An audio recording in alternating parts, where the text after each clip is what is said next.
Hello, road trippers. Travel Towner here, and today we're going to be traveling along 192 west. So we're going to go from I-4 all the way over to US 27 and check out all the cool things along 192. You ready for a road trip? Let's go. We are starting on US 192 right there at the I-4 intersection. We will travel west right past the ESPN Worldwide of Sports Complex, past the 429 to US 27.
Hey guys, thank you so much for watching, and please check out the links below and consider supporting these videos by visiting my Patreon and merchandise links.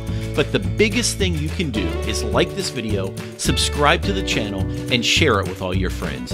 Your support keeps this channel going and helps me keep making awesome travel videos. Thanks again, and I'll see you on the road.